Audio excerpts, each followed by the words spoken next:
Oi, como vai? Tudo bem? Nesse vídeo, nós vamos analisar um teste que foi aplicado ao lutador de MMA Conor McGregor sobre o tempo de reação desse atleta. Vamos discutir se esse teste foi específico ou não para aquilo que é exigido na modalidade. E a gente então vai analisar a questão do que é mais rápido, se é o tempo de reação visual ou o tempo de reação auditivo. Se nós pegarmos as lutas e nos esportes duais como um todo, nós vamos observar que o tempo de reação que vem a partir da informação sensorial visual é o que a gente mais precisa para poder controlar os nossos movimentos. Então vamos analisar esse vídeo. Esse teste foi realizado na Universidade do Estado da Califórnia, em Fullerton, e com a participação desse grande campeão.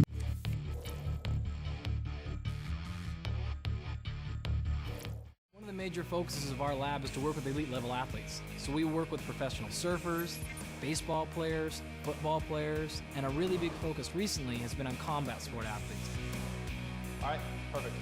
Conor's making a claim that his reaction to his kicks is as fast as his jab, so we wanted to put Conor to the test. They wanted to test my reaction time off of a buzzer that I could hear over there, and then I was supposed to react. There was a beep that went off, then Conor hit the pad. The time between the beep and the strike measured Conor's reaction time. There you go. Very nice. Fast you can. Ooh, that was good. So the reaction time for Conor's jab was actually truly exceptional. It took him about 0.3 of a second to hit the pad. To put that kind of in perspective, that's about the amount of time that a Major League Baseball player has to react to a pitch coming in. Let's go ahead and change now, and let's take a look at some of those famous kicks of yours. The amount of power he's getting with his kick it's crazy. Se a gente observar, foi utilizado o tempo de reação auditivo para avaliar o desempenho desse atleta frente ao estímulo. O tempo de reação seria o intervalo de tempo entre o surgimento do estímulo, ou seja, aquele som, e o início da resposta. O tempo de reação ele possibilita a interpretação do tempo para vários mecanismos do controle motor. Por exemplo, a estimulação de um ou mais órgãos sensoriais, o tempo de estimulação desses órgãos sensoriais, para avaliar a transmissão de informação aferente para os níveis superiores do sistema nervoso, para avaliar a questão da geração de comandos motores, a transmissão eferente para o sistema muscular e o início da atividade elétrica nos músculos envolvidos no movimento. Então, analisando aqui o modelo simples de 3 estágios, nós temos inúmeras informações sensoriais chegando. Naquele caso, uma informação relevante é a informação auditiva. O indivíduo tem que identificar esse estímulo, selecionar uma resposta. Naquele caso, a resposta era só existia uma resposta, que é um outro fator também que, de alguma forma, não reflete o que ele encontra na luta, E a partir dessa seleção da resposta, tomada da parte mais decisional do tempo de reação, ele deve programar essa resposta, buscar os comandos motores necessários para poder executar essa ação e, logo após, o movimento é iniciado. Em relação a trajetos neurais, a gente observa também que os trajetos são diferentes. A informação visual chega nos olhos, passa pelo tálamo e vai ser inicialmente processada no córtex visual, que fica no lobo occipital. E a informação auditiva ela vai passar também pelo tálamo, mas sendo inicialmente processada no córtex auditivo. Então são caminhos diferentes, O que você acha? Há diferença no tempo de reação visual e no tempo de reação auditivo? Se há diferença, qual que você acha mais que deveria ser o tipo de estímulo que gera menor tempo de reação, uma resposta mais rápida? De forma geral, as pessoas tendem a achar que o tempo de reação visual é mais rápido do que o tempo de reação auditiva. Até mesmo uma noção da física, fazendo uma associação, que a luz tem um deslocamento mais rápido do que o som, mas nesse caso o que a gente observa é o contrário, ok?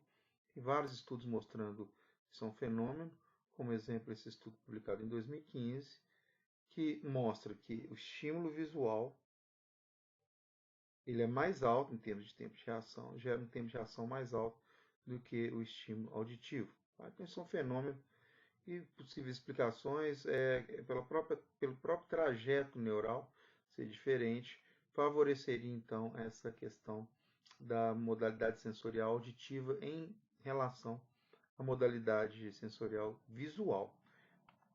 Então, podemos afirmar que há uma baixa especificidade, né, nesse teste. É um teste que o tempo de reação que está sendo medido não é exatamente aquele tipo de reação na modalidade sensorial que mais está presente e é mais importante para o desempenho dele no esporte. O tempo de reação auditiva ainda leva, né, a uma alteração nessa forma que a gente interpreta o desempenho dele, porque é um tempo de reação até mais baixo do que seria esperado se fosse o estímulo visual. Nesses testes, com essa tecnologia, isso é simples de resolver, né? E você faria alguma outra crítica em relação ao vídeo que foi apresentado? Você observou alguma coisa também que, em termos conceituais, não foi adequado? Eu reparei. Será que foi realmente medido o tempo de reação nessa tarefa? O que se ouvia era um som. A partir desse estímulo, ele tinha que desencadear uma resposta, acertando o alvo, não é isso? Eu peguei esse modelinho aqui de circuito aberto, ou seja, sem pensar em nenhuma aferência, nenhum tipo de feedback retornando para o sistema. Você teria entrada sensorial, no caso aí, a informação aditiva. Você tem todo o processamento dela, né, identificação do problema, seleção da resposta, programação da resposta. Esse comando motor seria enviado nesse trajeto na medula espinhal. E depois você teria o início da ativação muscular e esse músculo então seria contraído, dando início ao movimento. Se a gente separar os momentos, então desde o início do surgimento do estímulo até o início do movimento do membro, nós chamamos esse intervalo de tempo de reação. Mas o movimento desse membro, a partir do início do movimento até atingir o alvo, nós teríamos o tempo de movimento. E a soma desses dois momentos se chama tempo de resposta.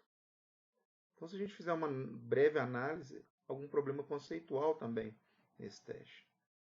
Foi medido, na verdade, o tempo de resposta do cone magrelo, não foi o tempo de reação. Esse é um exemplo que a gente, conhecendo um pouquinho de controle motor, a gente pode ter uma análise crítica, investigar, né, e analisar o que é colocado para a gente.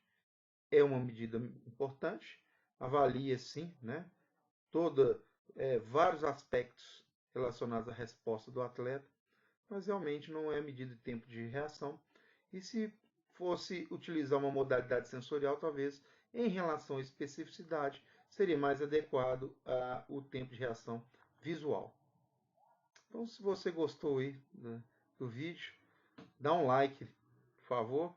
Se quiser comentar, tirar alguma dúvida, fique à vontade para deixar seu comentário. Um grande abraço. Obrigado.